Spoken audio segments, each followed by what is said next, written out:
Okay, so welcome to, you can see my screen, yes. Okay. Welcome to Pigments 101 webinar for this month. We are glad to have you. This month we will be moving away from chemistry a little bit and focusing on the impact of pigment finishing on application performance.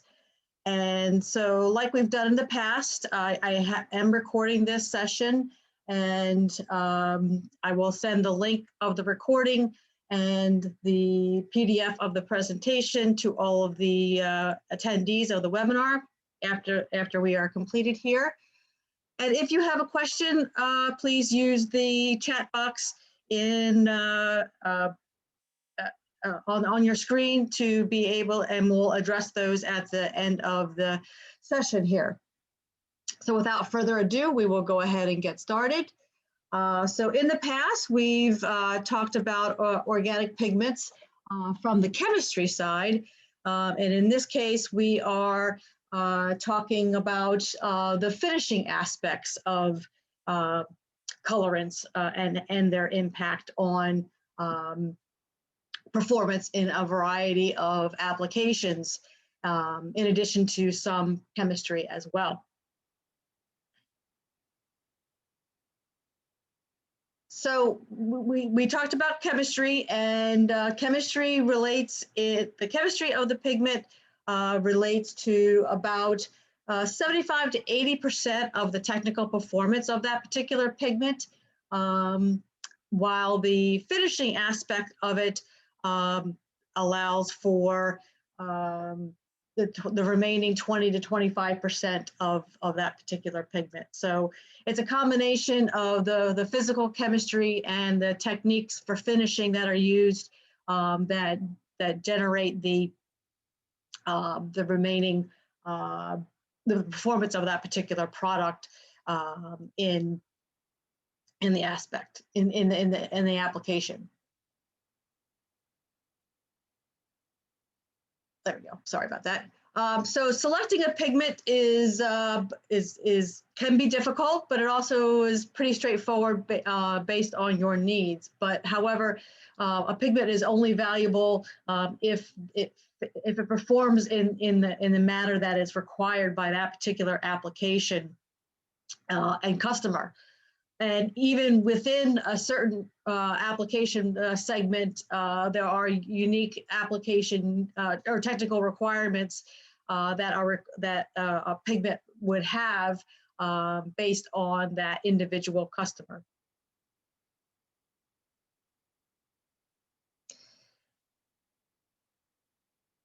So the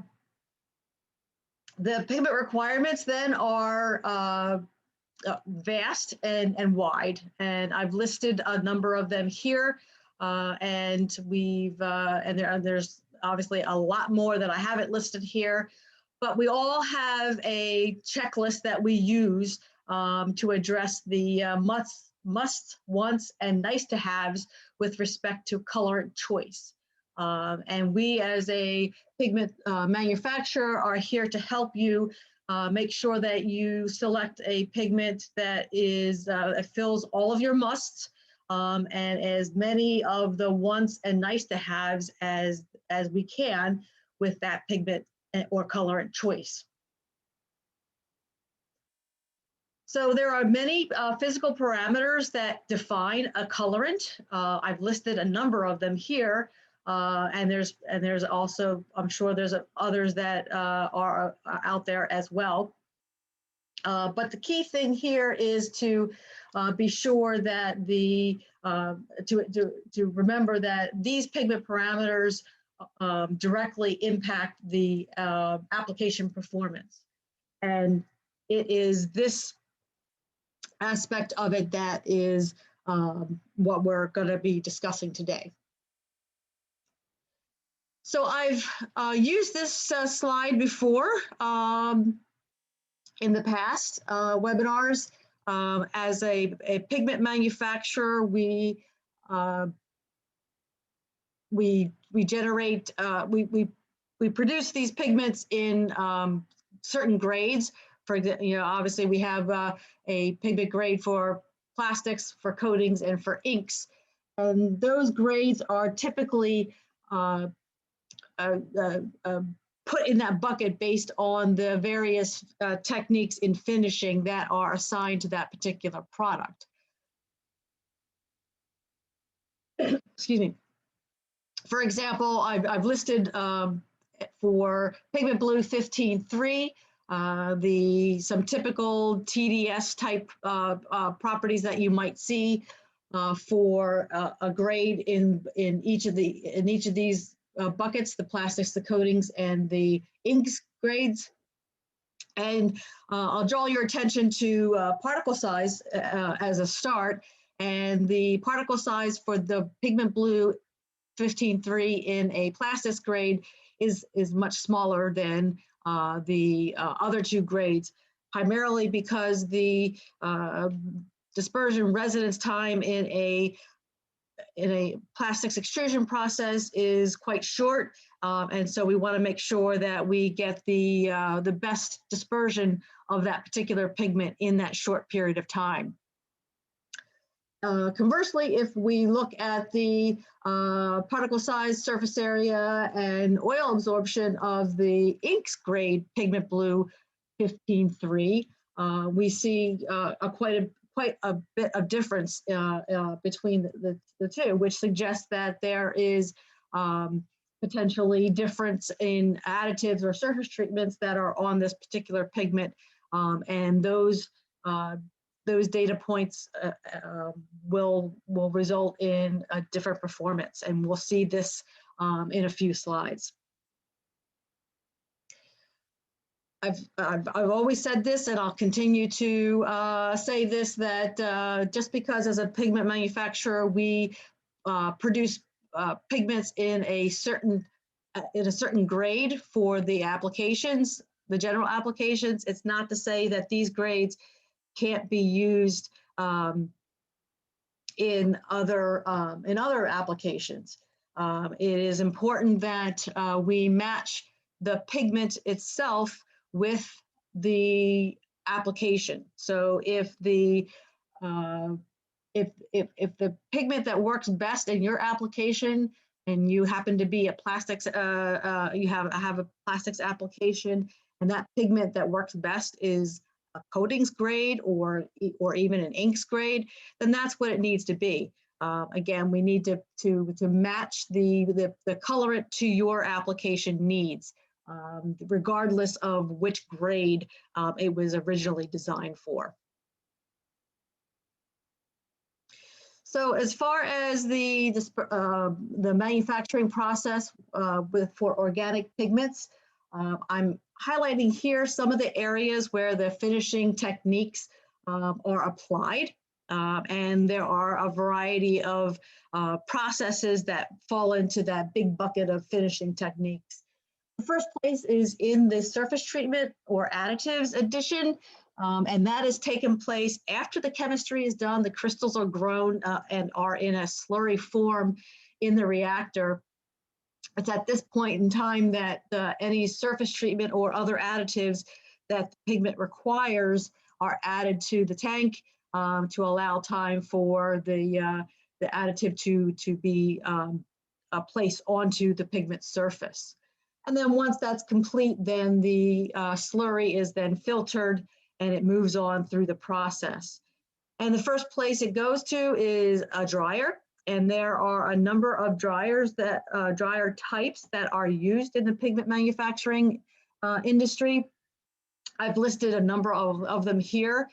And the choice of that dryer type is directly impacts the hardness, if you will, or in a lot of cases the ease of dispersion, or the compactness of those aggregates that that result from the drying process. From there, it moves on to a step to further reduce the particle size and particle size distribution through a pulverizing mill of some type. And I've listed 3 here of some general types of mills that are used for pigments. However, it should be noted that not every pigment will pass through the milling step. Some pass right on through and skip that step. Again, it goes back to the actual grade and the requirements of that particular product and what's required as far as the full package of finishing. And finally, the last step that's included in finishing is in the blending step, where multiple batches of pigment are blended into a lot. And it's at this point in time where additional extenders, for example, are added, like blank fixes or clays are added if required by that particular product. And then, of course, the packaging.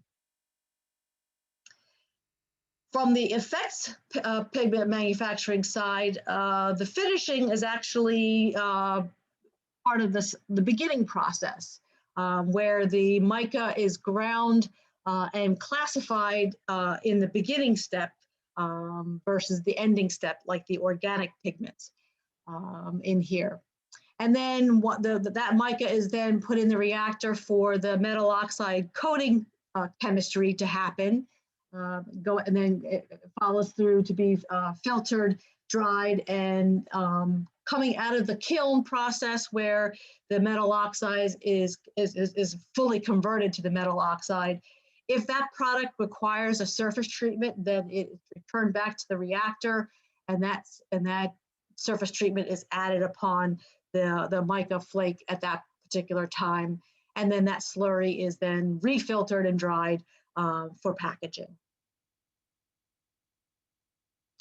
So we've gotten through a number of the introductory type of slides here, and I really wanted to get into the meat of the topic, where I provide you with some examples of how chemistry and finishing impact performance in a variety of applications. So there's a lot on this slide here. I'm not going to spend the time to talk about what I'm going to talk about. I'm just going to go right into it and show you the examples that I've brought to you today. So we're going to start out with those same 3 grades of Pigment Blue 15-3 that I talked about earlier. And in this case, it is in a powder coating formulation. And what I wanted to share here, the first area that we're going to look at is in strength development in this particular powder coating formulation, whereby the ink grade does not develop as much strength in this formulation as the plastic or coatings grades, which are pretty similar. And this is due to, you can take this information from the TDS, where it has a lower oil absorption number, which indicates that there's less interaction with the powder coating formula matrix, as well as the lower surface area and larger particle size, which denotes that it does not disperse as well, developing the strength in this particular formulation. Keeping with the same 3 grades of pigment, but now we are taking a look at the impact on overbake stability. And here, again, the powder and the plastic and the coatings grades behave fairly similarly, whereas the ink grade has a lesser result in this overbake stability testing, indicating that the additives that are used may not be in agreement with the formulation matrix of this powder coating formulation. And lastly, the other performance aspect I wanted to bring with you in comparison to these 3 grades is impact resistance. 2 things I want to point out in this particular example is, again, sticking with the ink grade being having a lesser performance, is that the additional surface treatment and additives that are used in this particular case interfere with the powder coating formulation matrix, making it less flexible, which shows up in less impact resistance. The other thing to note is now we start to see a difference in the plastics and the coatings grade of Pigment Blue 15.3 in this particular test. These two pigments are pretty much identical, except for the amount of surface additive that is used in these particular two grades. So in this particular example, the amount that's used for the plastics grade is an optimal amount for this particular coatings formulation, showing with a good response in both the direct and the reverse impact resistance. Whereas there's more deficiency in the reverse on the coating side. This example here, I'm taking one grade of pigment. In this particular case, it's the plastics grade, and taking a look at the color development in 3 different applications. In this particular case, it's a liquid coatings, powder coatings, and a plastics application, but still using the same grade of pigment in each area. And what this information shows is that in the plastics application, the gray circle here, this particular grade of Pigment Blue 15.3 develops the most green in color of the 3 applications, which is the direction that a Pigment Blue 15.3 should move towards in its color development. It's interesting to note that the 2 coatings applications, i.e. the powder and the liquid coatings, develop similar coloristics. However, the strength difference, which is indicated by the bubble size of the powder coating, is matches well with this particular grade of pigment, in that it develops more strength than this same pigment in a coatings application. Now we're going to shift gears a little bit into Pigment Yellow 110. And here I'm going to talk about the impact of particle size on powder coating performance in here. So I've got an opaque and a transparent version of the Pigment Yellow 110.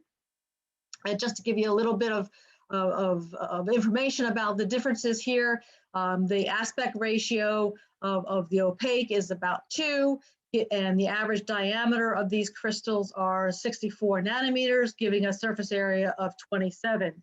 If you compare that to the transparent grade, the aspect ratio is over 3. The average diameter is about half at 37 nanometers, giving a surface area of about double that of the opaque at 55.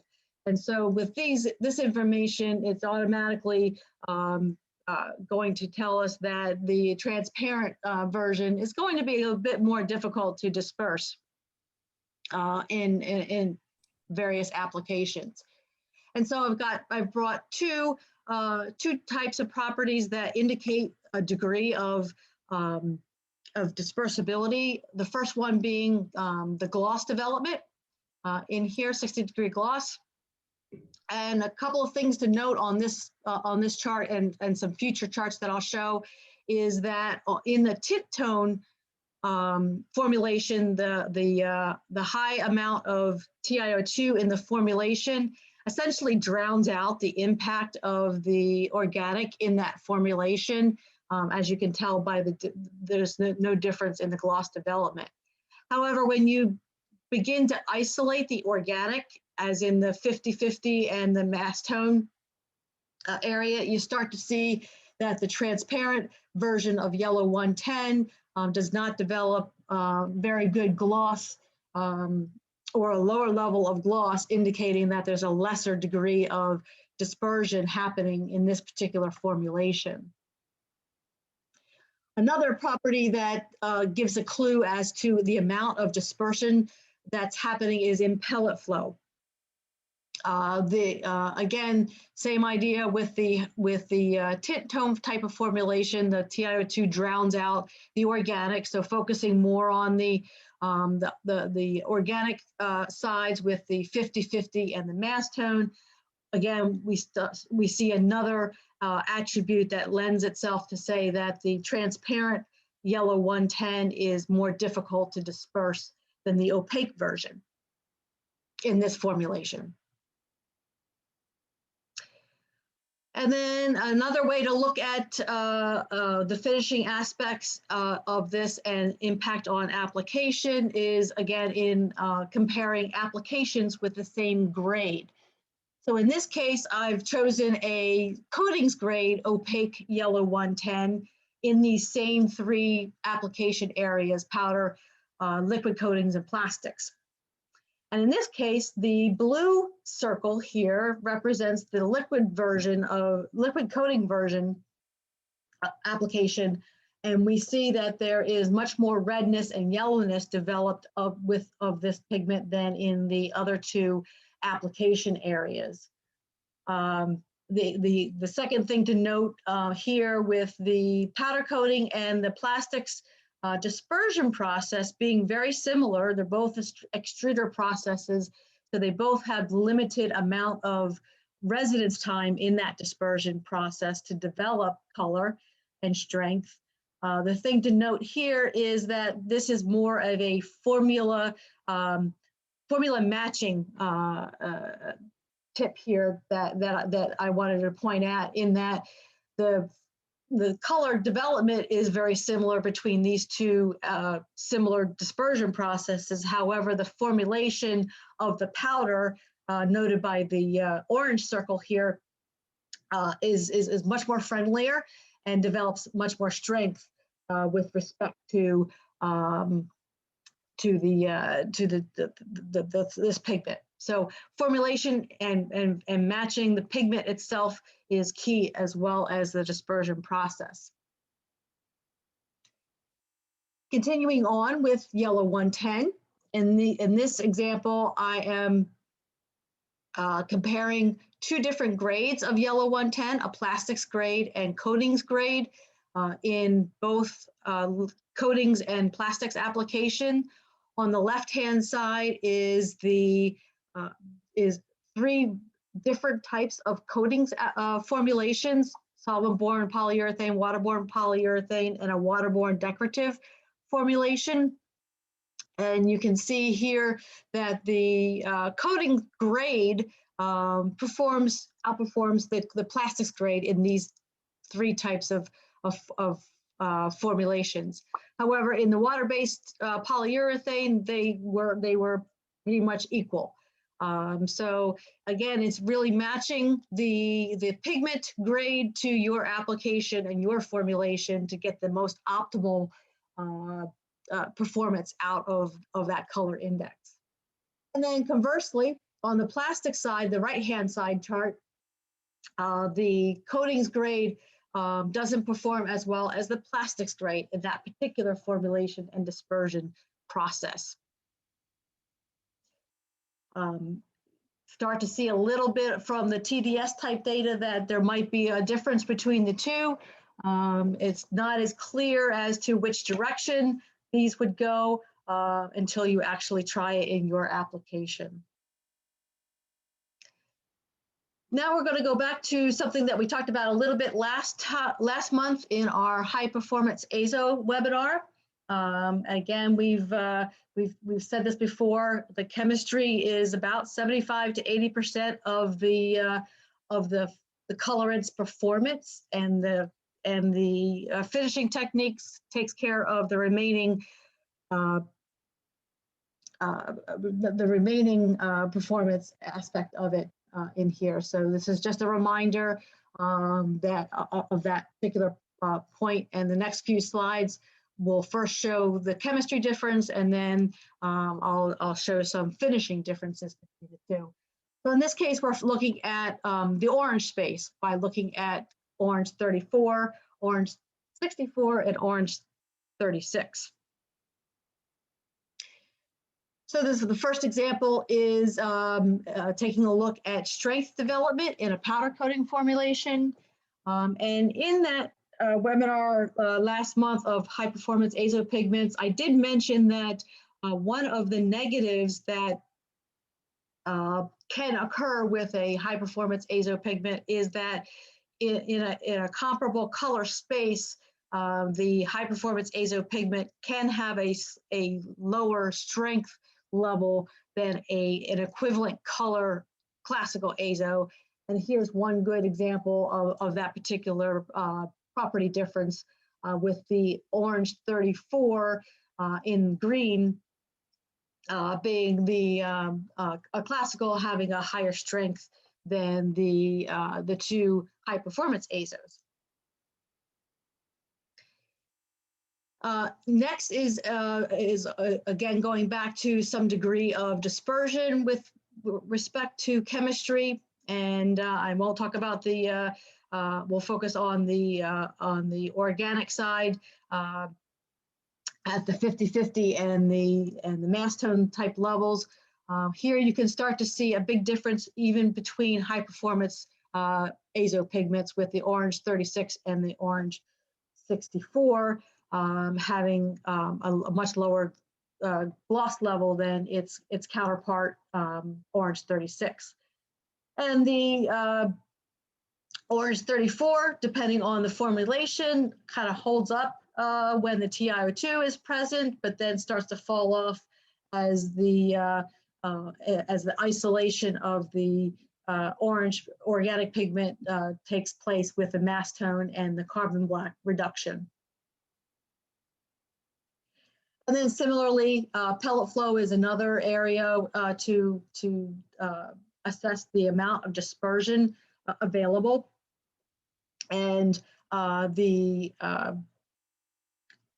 here we see the orange 36 being a superior performance in this particular test opposite the other two oranges in the space, even opposite the other high performance azo pigment, the orange 64. And lastly, again, going back to chemistry, here is overbake stability. In this particular case, the orange 34 has a heat stability rating of 200 degrees C. And this particular test is done at 220 degrees C. So we've overshot the stability resistance of the orange 34 chemistry. Thus, the delta E in this particular test starts to get out of hand for the orange 34. It's also good to note the difference between the two high performance in this aspect as well.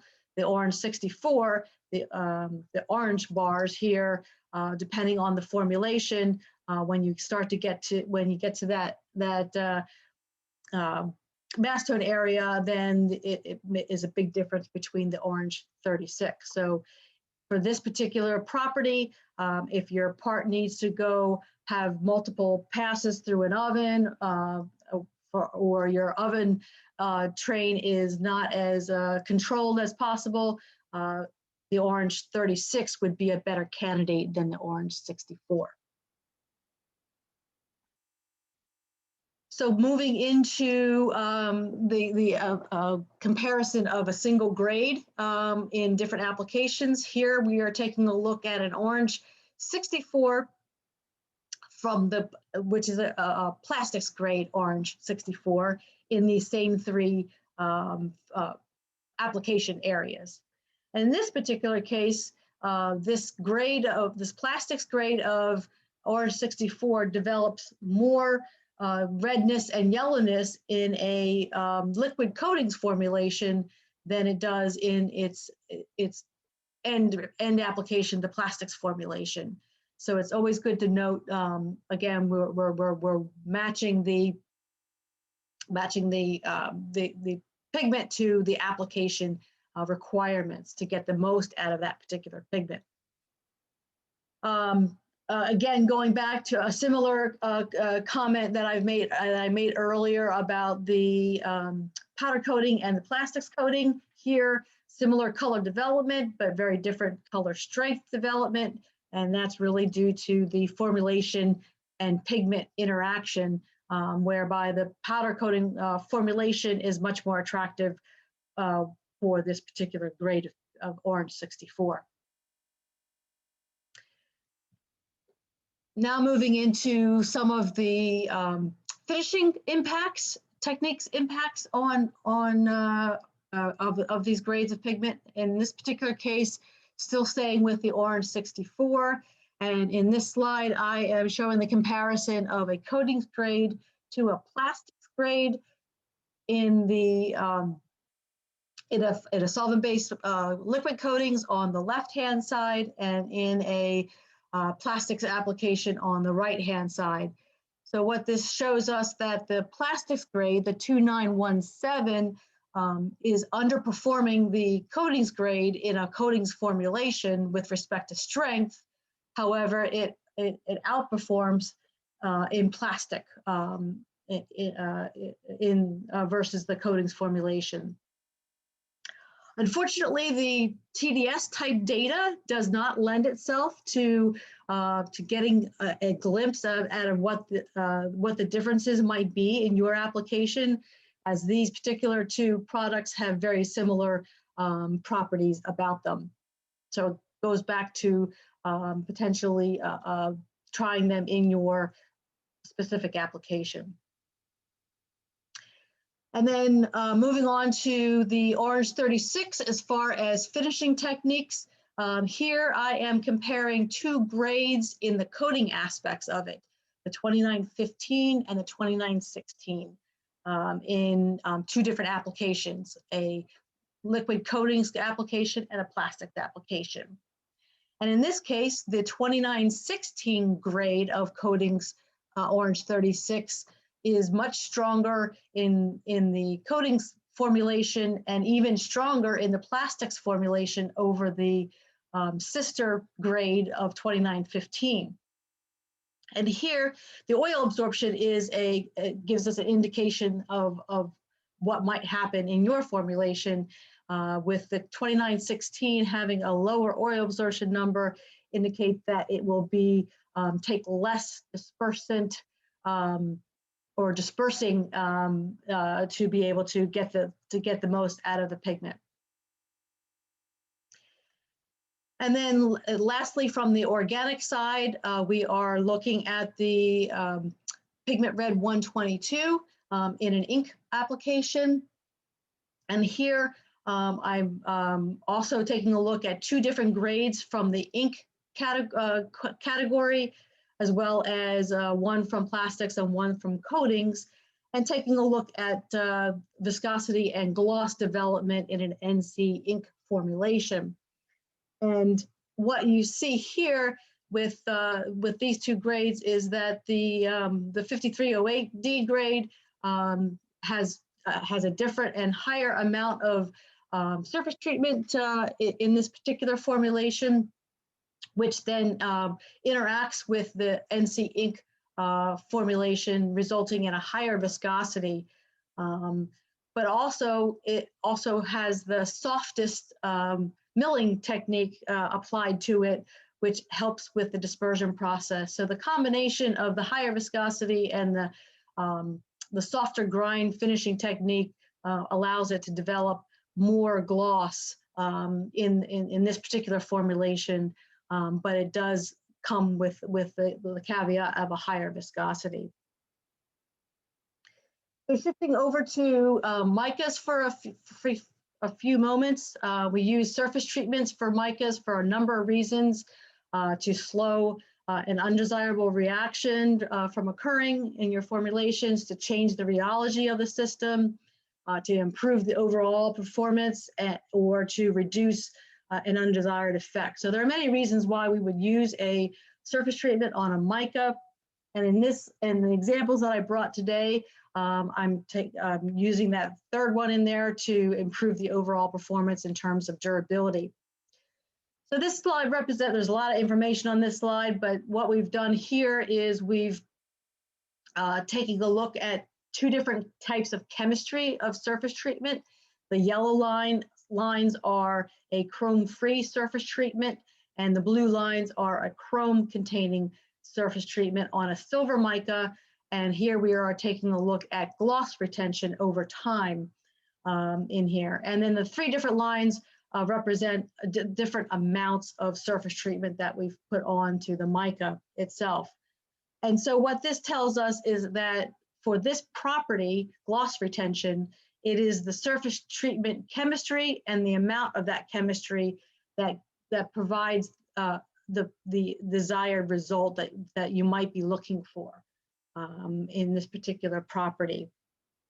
However, in color retention, delta E, the same can't be true. It's not as clear as it is with the gloss retention.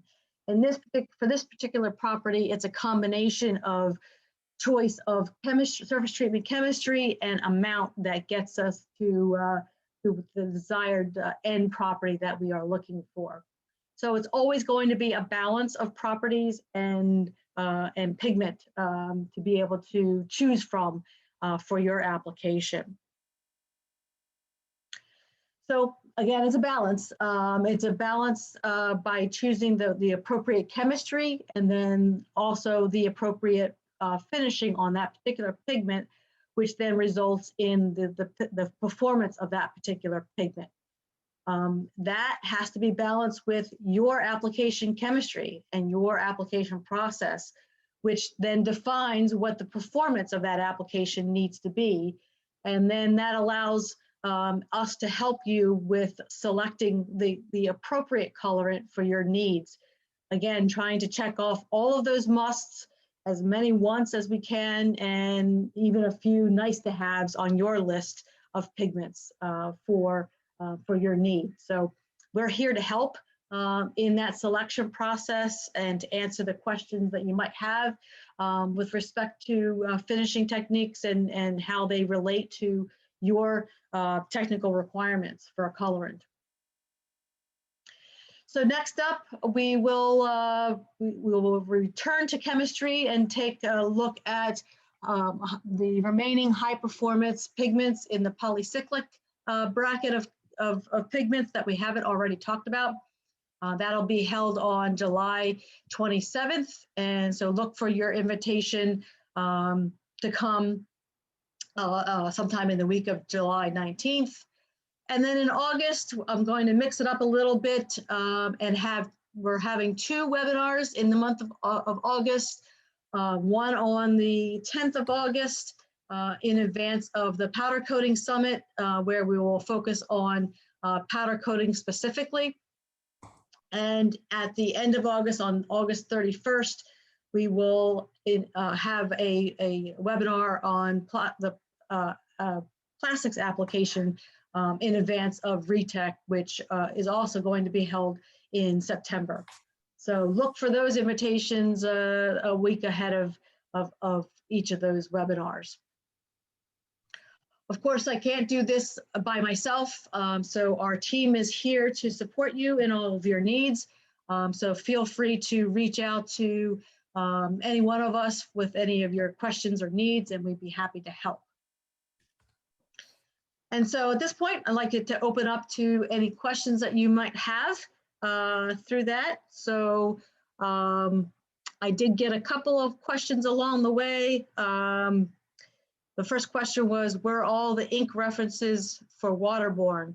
No, the answer to that question is I didn't necessarily pick the pigment choice, pigment grade based on the application. It was just to have a different finishing technique in the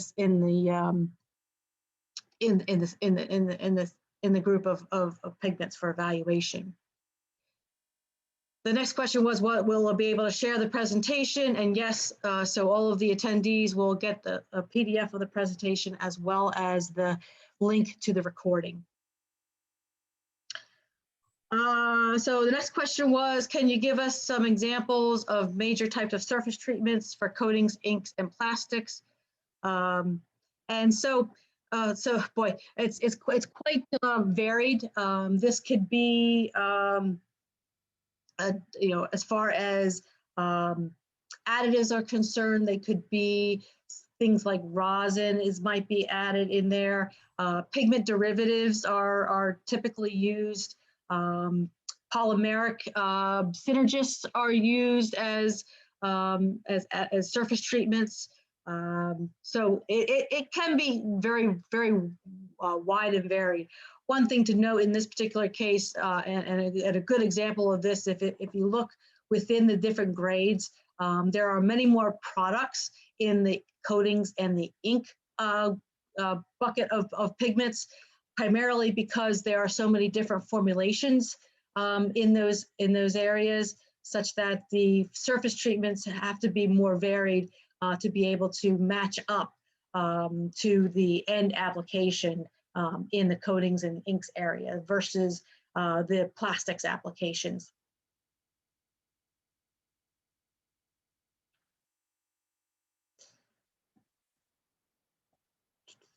Are there any other questions?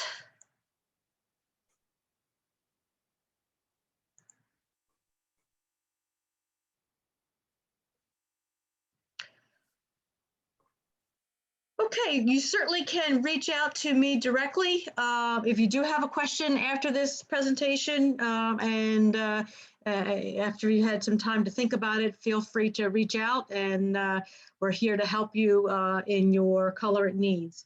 And so with that, I thank you for your participation, and we look forward to seeing you next month as we continue our series in Pigments 101. Take care and have a great rest of your day. Thanks, Bonnie. Thank you. Sure thing. Bye.